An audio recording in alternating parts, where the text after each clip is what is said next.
మనం రేవలపాలెం పిరమిడ్కి వచ్చాం. ఈ పిరమిడ్లో మనకి ఆరోగ్యానికి మంచి చేసిన ఒక చోటుకు వచ్చాం. ఇక్కడ మంచిగా ఇక్కడ ప్రకృతి చెట్లు, కొబ్బరి బొండాల చెట్లు ఉంటాయి.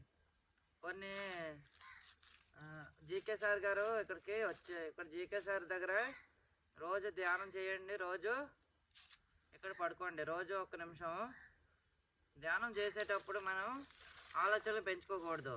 ఆలోచనలోకి వెళ్ళిపోతారు. అందరూ బాగా ఉండాలి. మనం మెడిటేషన్ చేసే టైంలో ఇక్కడ ఏదైనా నొప్పులు తగ్గుతాయి. ప్రకృతి వాతావరణం అన్నీ బాగుంటాయి. సిటీ మాత్రం చాలా వేడిగా ఉంటుంది. సిటీలో ఎక్కువ పొల్యూషన్లు అన్నీ వస్తున్నాయి కాబట్టి మీకు అన్నీ తెలుసుకుంటున్నారు. కానీ మనం ప్రకృతిలో ఉన్నప్పుడు మనం విధానానికి మనం చెప్తాను. ఇప్పుడు చెట్లు పెంచవచ్చు, కానీ ప్లాస్టిక్లు పర్యావరణాలు వాడకూడదు. అవి డస్ట్బిన్లో వేసుకోవాలి. మన బ్రెయిన్లో అవి దాచుకోకండి. మనుషులు కానీ జంతువులు కానీ మనం ప్రేమించాలి, పక్షులు ప్రేమించాలి. ఇప్పుడు మీకు ఒక విషయం చెప్తాను, ఉండండి. 5 months మనం ఇలా ధ్యానం చేసేటప్పుడు ఈ ప్రకృతి ఆశ్రమానికి ఎప్పుడైనా కట్టేవాళ్ళం. కానీ ఇక్కడ రేవలపాలెంలో ఏదైనా చిన్న తప్పులు జరిగినా సీసీటీవీలు ఉన్నాయి. ఆ తర్వాత మనం రేవలపాలెం అయిపోయింది. రేవలపాలెంలో మంచి ఎన్ని పిరమిడ్లు అయినా వర్క్ చేయొచ్చు. సరే ఆపే. ఇంకోటి ఏమైనా చెప్పాలా? ఆఫ్ చేయి. అక్కేపాలెం అది.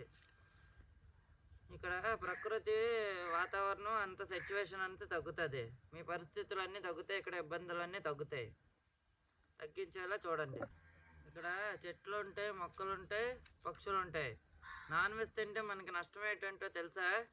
నాన్ వెజ్లో మనిషి లాంటి తిండి. అది నాన్ వెజ్ కూడా హెల్త్ పాడు చేసి మీ హెల్త్ పాడు చేసుకునేలాగా చేస్తుంది. చక్కగా ప్రకృతివి కాయగూరలు అన్నం తినండి, అవి మంచివి.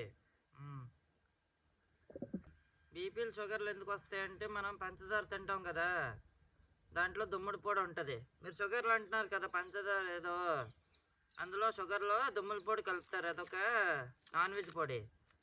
నాన్ వెజ్ తింటారా మీరు? ఆ నాన్ వెజ్ల వల్ల దుమ్ముల పొడి ఉంటుంది. దుమ్ములు అంటే అదే ఎముకల పొడి, దాన్నే కదా అంటారు బోన్స్ పొడి అని.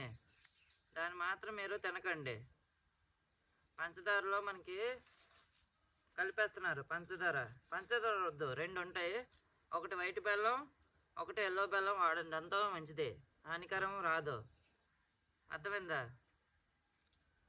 ఇంకా మనం ప్రకృతిలో ఇబ్బంది పడే హింస పెట్టే వద్దు. ఇక్కడ ఎంతసేపు అయినా ఎంజాయ్ చేసుకోవచ్చు, ప్రాజెక్ట్ వేసుకోవచ్చు, అన్నీ బాగుంటాయి. కానీ పత్రిజీ గారు ప్రాజెక్టర్ వేస్తే మీ అందరికీ కనబడతాయి. కానీ మనం ప్రకృతిలో ఏం ఆలోచిస్తున్నామని మనం చెడుగా ఎవరితో ఉండిపోకూడదు. ఇక్కడ చెడోడు ఉన్నాడంటే మనం చెడుగా ప్రవర్తించకూడదు, అంతే. సరేనా? ఇంకా పాజ్ నొక్కే.